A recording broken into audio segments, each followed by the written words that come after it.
Ergaa obboleessa keenya Abdii Raggaasaa isa xumuraati jedhee maxxanseen isiniif dubbisaa copy link, repost, like, share walii godha. Gadi qaba nama isiniif fuulduratti seendinaa godha. Billaa alaykum rabbiin isiniin qabu haga xumuraatti laala, haga xumuraatti copy link godha.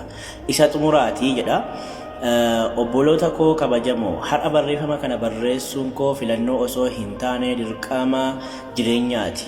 Dhugumaan yeroo baay'ee obsaan eeggadheera garuu yeroo ammaatti deeggarsi keessan na barbaachisa. Akka hedduun keessan beektanitti balaa guddaan na mudatee ture. Miidhaan qaama koo irra gahe yeroo dheeraa keessatti jireenya koo, hojii koo fi haala sammuu koo irratti dhiibbaa guddaa geessiseera. Yeroo hedduu dhiphina keessa darbeera. Yeroo hedduu abdii kutachuuf jechuus ture garuu rahmata rabbiitiin hanga har'aatti dhaabbadhee isinitti dubbachaa jira.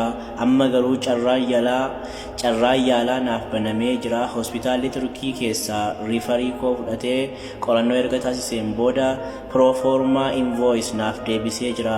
Baasiin yaala isaanii na gaafatan doolaara Ameerikaa 55,400. Dhugaa dubbachuuf lakkoofsi kun humna koo oli. Ani kophaa koo baachuun hin danda'u garuu yeroo uummanni koo, obboloonni koo fi obbolootonni koo na cinaa dhaabbatan wanti ulfaataan salphachuu danda'a. Kanaaf har'a isin bira dhufeera. Namoota aadaa wal gargaaruu hin qabne biratti kun kadhaa fakkaachuu danda'a garuu ani kadhachaa hin jiru. Ani obboleessa keessan ta'ee yeroo rakkina keessa jiru tokkotti harka obbolummaa isinitti diriirfadheera.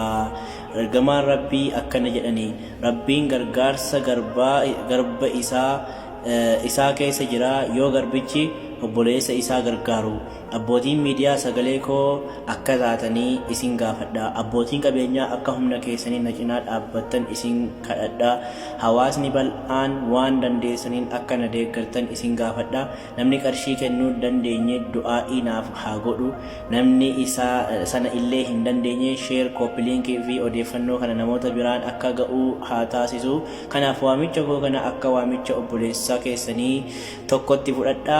Yoo Rabbiin fedhe deeggarsi keessan har'a na fayyisaa, bor immoo Rabbiin nama biraatiif isin sababa godha. Ergaan har'aa waamicha koo isa dhumaa kanaan isin waama. Na hin dagatinaa, du'aa'ii keessan keessatti na yaadadha. Waan dandeessan hundaan na cina dhaabbadha. Rabbiin waan gaarii hunda isin haa badhaasu. Rabbiin qabeenya keessan haa eegu. Rabbiin tokko rakkoo keessan irraa isin haa baraaru. Deeggarsa keessan barbaaduuti. Ifaatun irratti dhaamee jazaakumullahu khairan galatoomaa jedhee CBE 114457 3 9 8 baankii daldala Itoophiyaati.